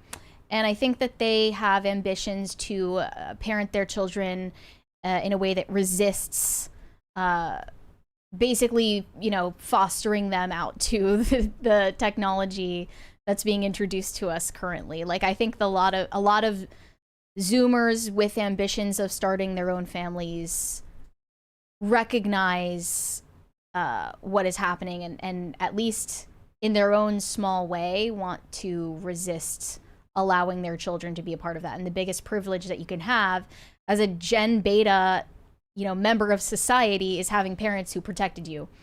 And it's not something that you have any control over as a child, of course, but that is going to be the most privileged class of human beings. It has nothing to do with wealth, of spiritual wealth, if your parents were clued into this and had the foresight to protect you from it. I think it's important. I mean, I think about when my son was little, and like, he would always get in trouble at school because he was just this active kid. And one time he got in trouble at school for not sitting down during circle time. And I said to the teacher, well, what was he doing? He was running in circles. And I was like, well, it's circle time. It's circle time. Like, what are you talking about? Like, did you explain that circle time is where you sit on a circle and not where you run in circles? Because like, we run around the park all the time. But there was a prevalence among teachers to always be recommending medications for kids. And me and his dad were always like, no drugs, no drugs. And they'd be like, well, you might want to consider getting him evaluated for this and that. And we were like, no drugs. You could kick them out of school if you want, but there's no drugs. So you're saying just say no. No drugs. Yes. Well, we've already seen the results of that with millennials and Gen Z. And I think that's good. Like, don't drug your kids. Yeah, I think that the reason why I'm more optimistic about Gen Z parents is just because it's not the default state to have a family now. So if you're a Gen Zer who's going to have a family, it's because probably you intended to do that. And probably against the advice of your own parents, I would bet, in a lot of situations. The last thing I'll bring up as just a reason why Gen Beta is like kind of doomed is because the elders that are giving them advice are totally clueless. And some of these luminaries were quoted in a recent piece published in ID magazine. Lots of podcasters and influencers and celebrities were asked to give their advice to Gen Beta, who just entered the world. And here were some of their responses. Jeremy Corbyn said, "You're coming into a world with the most incredible levels of stress, inequality, environmental destruction, and threats to world peace. But you're also coming into a world of the most incredible beauty with the joy and genius of humanity and nature. You'll grow up watching and learning about these many contradictions. I hope you will discover your creative self and inspire others to help build a kinder, cleaner, safer world. Welcome." That sounds like a PSA. It's no good, yeah. And then Hassan Piker is another one who was asked for his advice for Gen Beta. Let's hear it. He says, "Man is a social animal. Stay away from phones as much as you can." Naive of you to think that they will be interacting with phones instead of the phones interacting with them. "Make friends in the real world. Go to a public park. Enjoy public transit." Oh, once it's free. Be around strangers. Ask them for the time. Don't be around strangers. Ask them for directions. Rely on other people, even if you don't have to. Don't use LLMs or AI. That's good enough advice. Read a book. Write down your thoughts. You will instantly be smarter than your peers who engage in cognitive offloading. I think that really comes down to the way that a child is raised. I don't think Hassan Piker is going to have any effect on that. We also have a quote from Gillian Anderson in this piece. "Unless you're bringing compassion and tolerance, go back." Well, that's kind of bitchy. You can't go back. You can't talk to a baby like that. What the hell? Maybe that person is just really pro-abortion. Gillian Anderson, my goodness. Where is the vitriol coming from? Unless you're bringing compassion and tolerance, go back. Go back in the womb. Get back. Tolerance is so overrated. Jeez, lady. Another one said, "Start writing your show now." The hell does that mean? "Stack your money and stay true to yourself," says Sexy Red. Start buying your house now. Sexy Red is being asked for generational wisdom. Great. Wow. It's just like the whole piece is chock full of this useless drivel. And that's the primary reason why Gen Beta is doomed, is because the adults that are meant to guide them are idiots. Well, I'll be a little positive and like to think that each generation gets a little bit wiser, a little bit smarter, and maybe Beta will.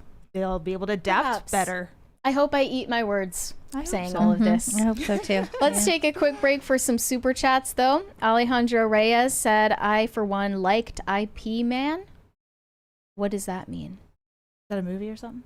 I'm not sure. Corey Anderson said Brett would have had that $20 chat read by now. Which one? Oh, wow. Okay, sorry. I don't see any that came after this topic, so I think we're caught up. Greg Duvier said Mary ruins the show by not having cute of the day. Oh, I'm so sorry. Brett did suggest I should bring one up. That just ruined your whole week. Corey Anderson said, "Why would you have so many women with bad skin rep a skincare company? That is like having a hairstylist with bad hair." Which skincare company?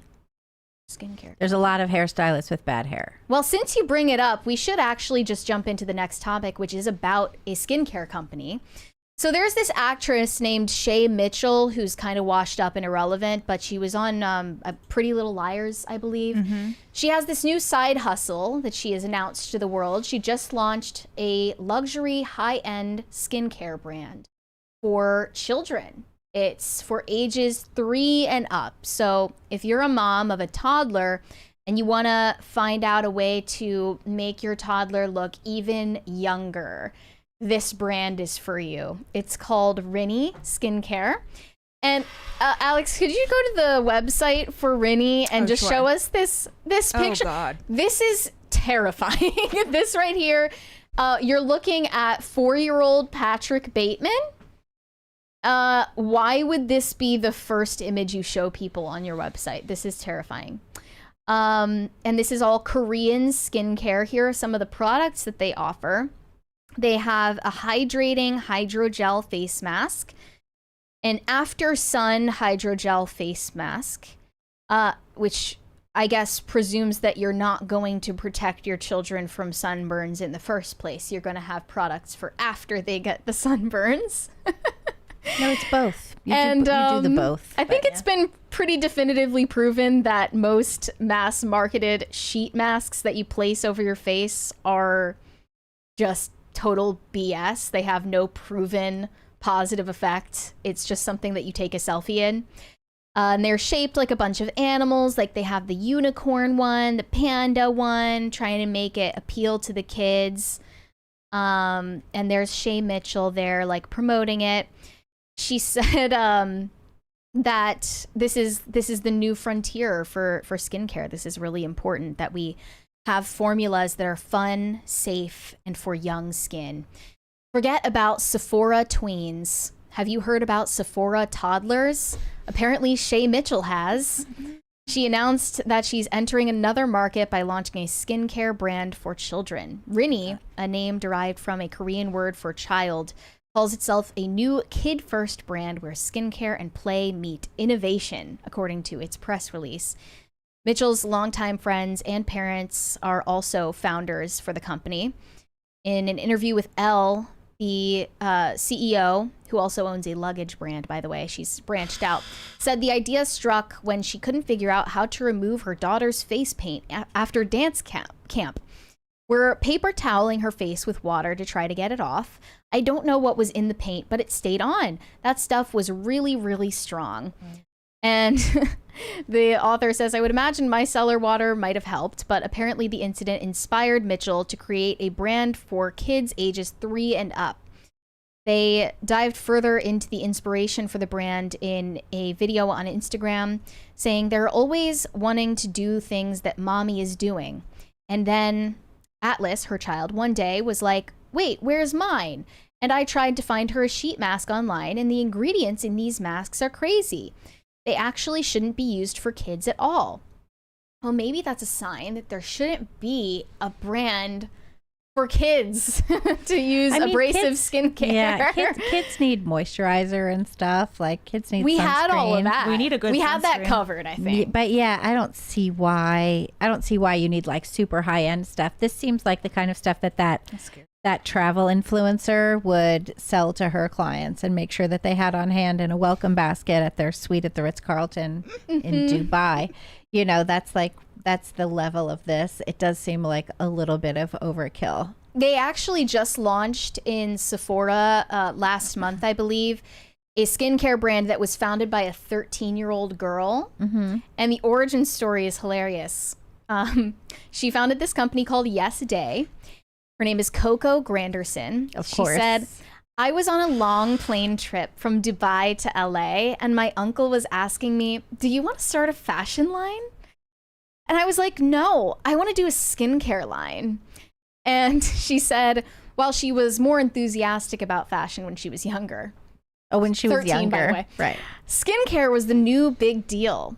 Legal aspects of the business were handled by her father, Damian Granderson, an entertainment lawyer who frequently graces Hollywood power lists for work with A-list clients.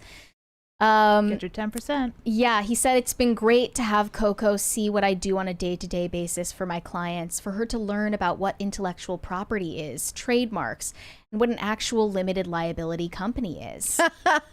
Every 13-year-old's dream. This is the first Gen Alpha or maybe Gen Zalpha beauty launch that has taken place. And now her brand is being carried in Sephora.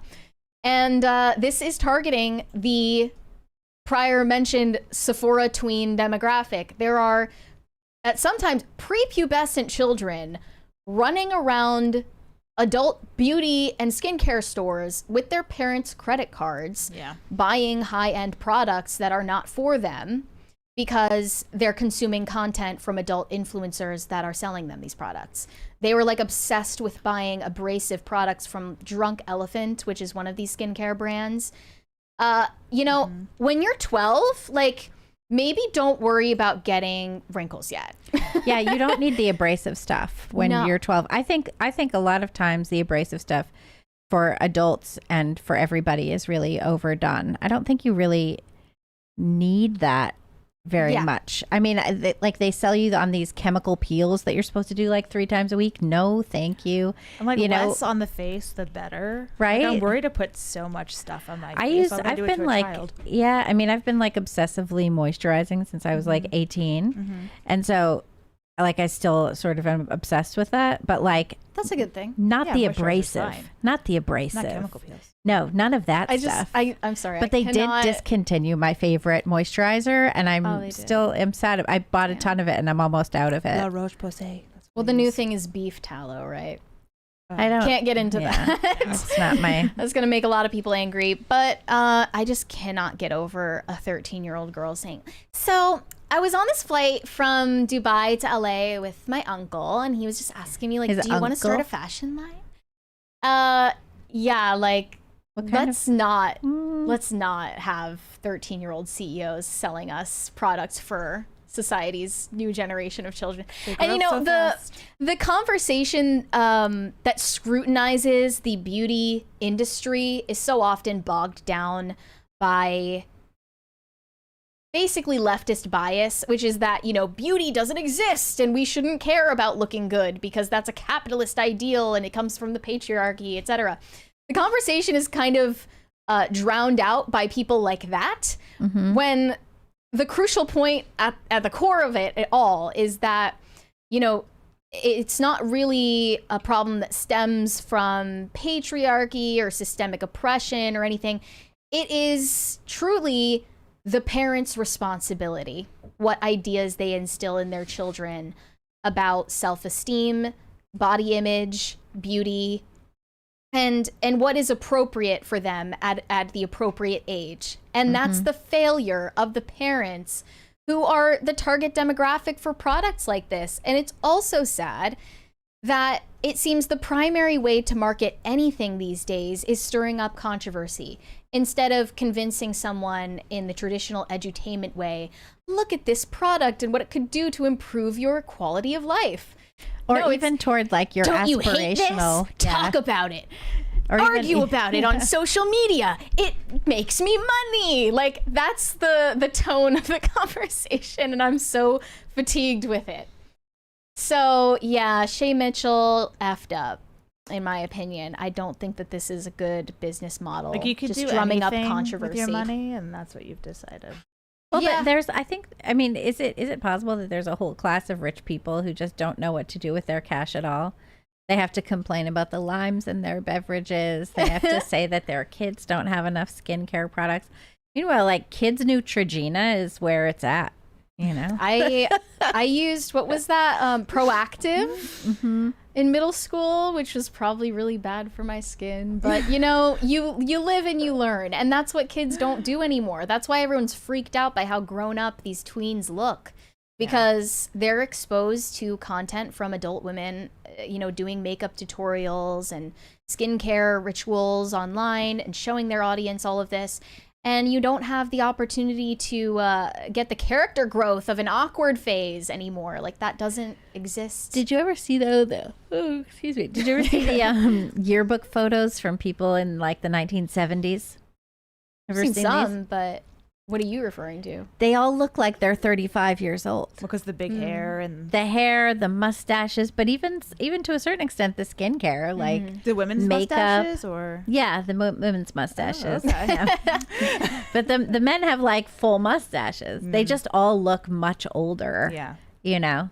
Well, the generations get better looking And it's just interesting though, because we keep choosing for appearance, choosing our mates for appearance. So like, why does a tween girl need to conform to like ideals of hotness according to like the definition that comes from influencers? Like, that's what's bleak about it. It's also bleak that like this is what they think their life is going to be, and maybe it is, because we're going to, like, if the Democratic Socialists have their way, we're all going to be on welfare, universal basic income. None of us are going to have any kind of meaningful work. We're just all going to be essentially wards of the state. And so these girls, to get their extra spending money to buy their skincare products, they're going to have to do some OnlyFans once they're of age. And so this is what they're doing. Well, everyone is kind of beating this topic to death right now, but they're talking about the lipstick effect. What's that? An uptick in sales of lip glosses, lipsticks, compact beauty products like those that expire fast are a recession indicator, because you're going to have spending money still, but not enough for a big purchase, just for a small thing that's like a pick-me-up in your day, like a new little lipstick. Yeah. But maybe this is part of that. Maybe a skincare brand for children is a recession indicator. Only time will tell. Let's finish up these super chats though. Rural Conservative said, as a farmer, I don't know where my crops go. I can't speak to how other products like fruits are processed and sold. This previous summer was the first time I got to know where some of my corn went. So you wouldn't be able to provide this woman with an answer, is what you're telling me. Alejandro Reyes said, ironically, the most tough and fun coworkers I've had have been women. Weakness in general, I think, is the issue, and women are more prone to it on average. I think they certainly are not welcome to being corrected or reprimanded. They're not welcome to sparring with ideas. They're not suited for highly competitive, fast-paced types of jobs. And I guess, we haven't been allowed to talk about that for a very, very long time until very recently. Shane H. Wilder said, in the His Girl Friday era of the 30s and 40s, it wasn't bad, but men acted like men doing men's jobs, and women acted like women doing women's jobs. Yeah, the whole concept that there are men's jobs and women's jobs is kind of a thing of the past now. Corey Anderson said, Mary ignores my $20 super chat. Is my money not good?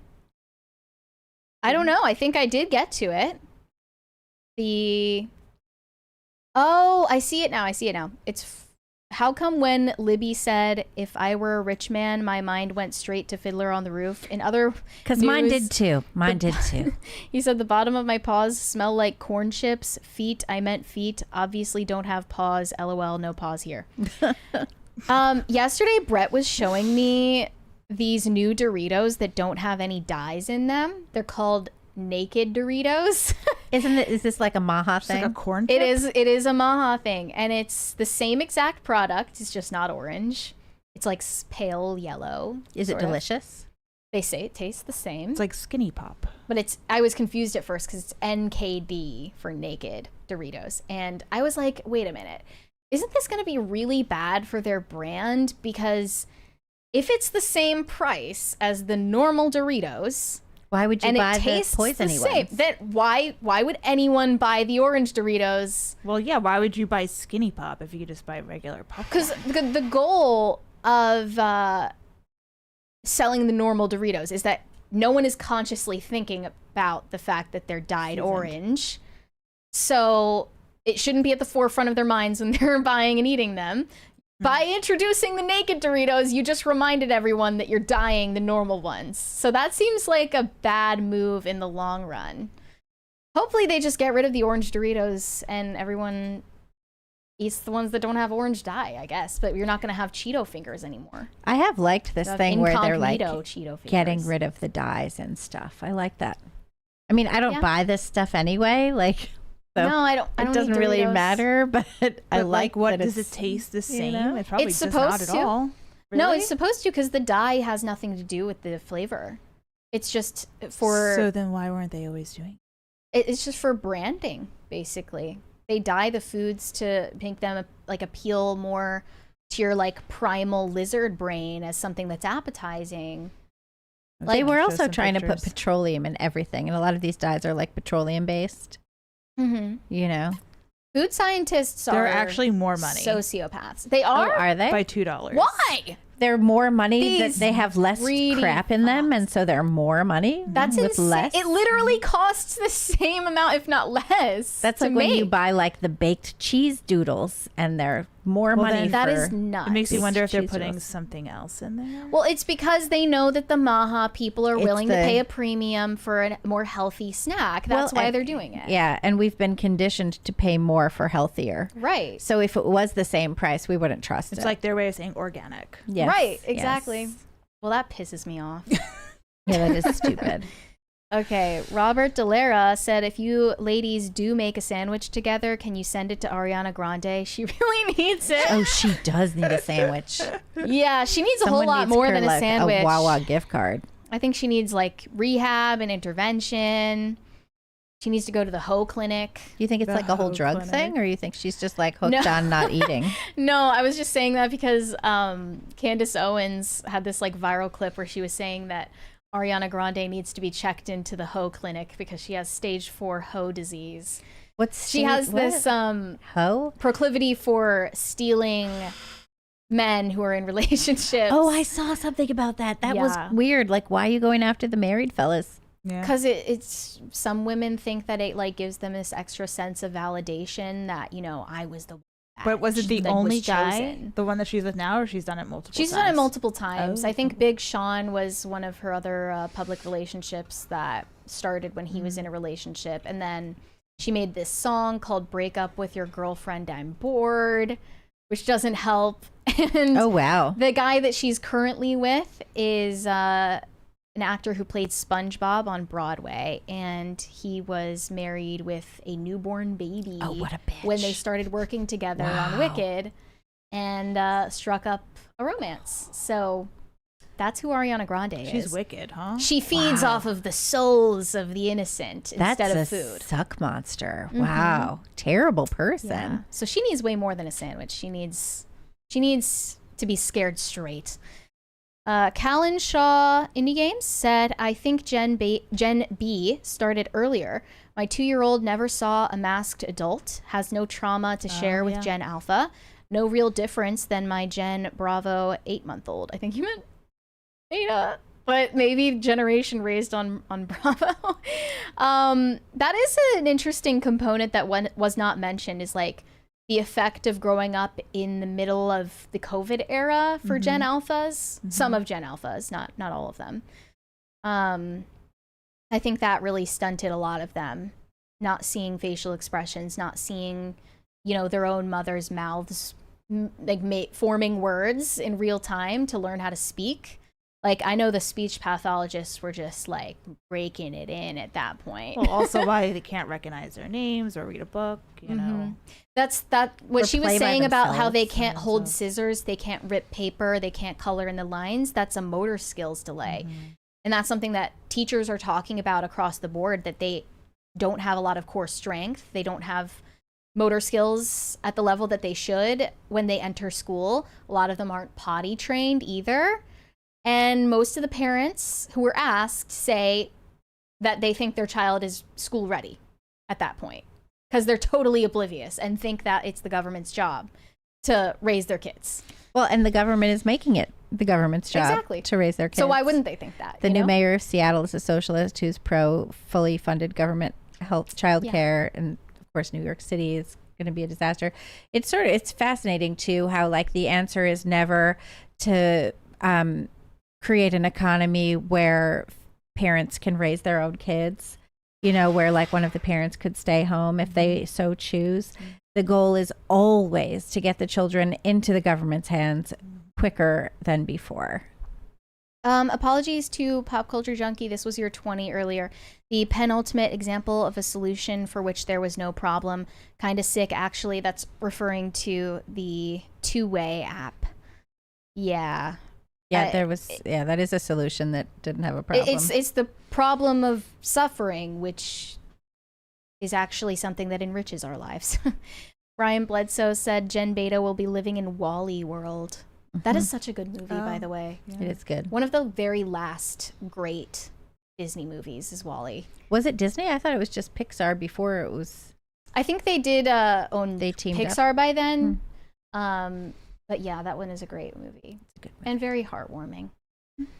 Burned Oil said... But again, it's the robots that get the romance. Right, Like that is a weird aspect Wild of Robot. it, isn't it?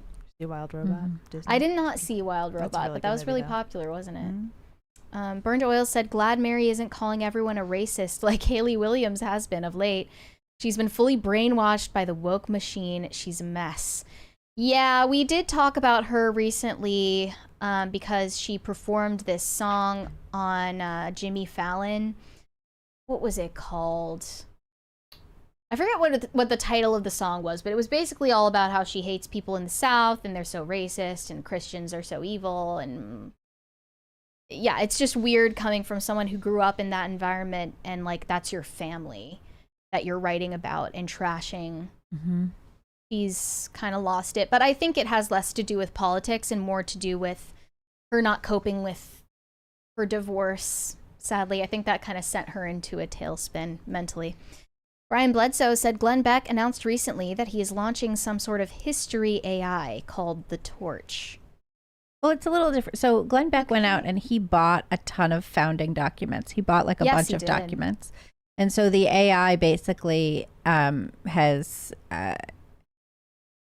access to all those documents. So you can ask it questions like that. I don't know why you wouldn't just be like, here's basically a catalog of the documents and here they are cross-referenced. Which you can keyword search. Which you could keyword search. Yeah, like kind as long of as like I'm not on a FaceTime call with George Washington, I'm cool with it. Yeah. Sounds like it's but relatively I thought harmless. his idea I thought was interesting was that the government agencies and institutions should not be the only party with access to old founding documents because then they could change it whenever they want. Robert Delara said, with all the gloomy topics today on the show, the best thing to say is don't let your hearts be troubled. Yes, there is always reason for hope. Cold Leftovers said, we hired a 23-year-old and she walks on desks, screams when frustrated, and tapes doodles all over the office. She brought a coloring book to our last quarterly meeting, but she's just being quirky. Wow. I think the most egregious part is that she's walking on desks. That would piss me off. The hell is I'd be like, get the hell off my desk. You'd push. You'd be like, and scene. Can you elaborate? Like, have you tried to correct her behavior, or like what's going on? Like, are you gonna fire this girl? Or, I mean, I guess like they have to be taught things that used to be common sense. So maybe stick with it. No Control said, girls, girls, girls. Hi. Uncle Lou said, why are they selling skincare for kids? Welcome to capitalism, the good and the good parts and the bad. Yeah, a lot of people were saying some iteration of like, this is late stage capitalism. We're so doomed. I keep every time somebody says girls, girls, girls, I keep thinking a Duran Duran song plays in my head. Girls on Film. Girls on Film. No, Girls on Film. Was it girls? Do. Yeah, the Beastie Boys too. Yeah. No Control said we can't cuss and fart with women at work. Sure you can. Did men do that before women were in the workplace? I don't know. I heard that farts much? aren't that funny anymore. Who's not funny? Farts. You know, yeah. I Only feel if it's like Eric Swalwell. Yeah, with the exception of Eric Swalwell. I think that cursing used to be like all the time like less common than it is now. In polite society and in professional settings, it was probably less common than you think. I think that's true too. And I also think there was a couple of years ago, maybe longer than that, there were all these polls that came out that said that if you curse, you're actually smarter. And so I think stupid people started cursing more to like appear smarter. And then there started being this thing where like politicians started cursing to like really emphasize that like they go hard and they're down home and whatever. And so you saw that. I mean, you had Kamala Harris at the like Getty, a conference at the Getty a couple of weeks ago. I don't know when time is, but she said mofo, but she like said it for real. Yeah. You know, because they're into that now. They say curses as though it's to emphasize that they are, of the people. Cool. A lot of millennials also like pepper that in because they think it makes them sound like young and hip. No Control said, I don't care as long as Cool Ranch tastes like battery acid. I never noticed that before. Yeah. Pop Culture Junkie said they announced last week the closing of the Cheetos factory that's 2 blocks away from my apartment. And then this naked Cheetos thing, coincidence? I'm selling my Pepsi stock. They own Frito-Lay. Yeah, I don't know. I think they're just trying to make money on the Maha movement while it lasts, And it's funny because RFK Jr. had nothing to do with it. Pure market forces. High Voltage 75 said, I got to try Wawa for the first time due to their recent expansion into the Midwest. And I have to say their food slaps. Meatball sub. Oh, for sure. It's been a while since I even walked into a Wawa. I'm kind of a Sheetz loyalist myself. Okay, do we have any Rumble rants that you can see on your end, Alex? I'll check. There is another one from Shane Wilder. Oh, that one hadn't come through yet. Really, none of y'all thought Motley Crue Girls 3X? I did not think of that, no. No, I did not. Do you have any Rumble rants? Okay. If we're all caught up on the Super Chats and the Rumble rants, then I guess it's time for us to wrap up a very tumultuous, sad episode of Pop Culture Crisis. Livy, can you let everyone know where they can find you? Sure thing. You can find me on Twitter at Libby Emmons, and you can check out the work we're doing at humanevents.com and thepostmillennial.com. Thanks. And Alex, if you would like to be found, you can let everyone know where they can find you too. Sure. You can find me at I am Alex Ayala on X, although I'm not really vocal on X. I'm just there lurking. So anyway, it was good to be here hanging out with the ladies today. Yes. Thank you very much for joining us. And guys, head over to castbrew.com. Grab yourself a bag of Mary's Ghost Blend, my s'mores flavored coffee, if you haven't already. There is still a discount code for Thanksgiving, Turkey20 for 20% off. You guys can send me validation on Instagram at Mary Archived, or you can send me hate on X. That is also Mary Archived, and help me get TikTok famous. That is also Mary Archived. Go follow the show on social media. On Instagram, we are at Pop Culture Crisis Pod. On X, we are popculture_show. If you would like to listen to the show rather than watch, you can go follow us and give us a rate and review on Spotify or Apple Podcasts. Make sure you subscribe to us on both YouTube and Rumble if you haven't already, and turn on notifications so that you can tune in the next time we go live, which will be this upcoming Monday. Brett will still be out of town. I will be joined by Tate and Phil, so we'll be back for another brand new episode then. We'll see you. Did you want to get these other Super Chats real quick? Or? Oh, do we have more? Yep, real quick. Did not see those. Sorry. Cold Leftovers said she walks on desks. She told me to shut the F up when I told her to grow up. Oh my goodness. I have no control over firing her. Our 70-year-old boss loves her. I don't know, bro. I don't know. That's egregious. It's the boomer's fault at the end of the day. It's always the boomer's fault. Yeah. I mean, let's just be honest. Yeah, definitely blame the boomers. Greg Duvier said, I like turtles. The left lane is for crime. Thank you for those obligatory statements. Okay, guys, we're going to see you on Monday next week. Bye, guys. Have a good weekend.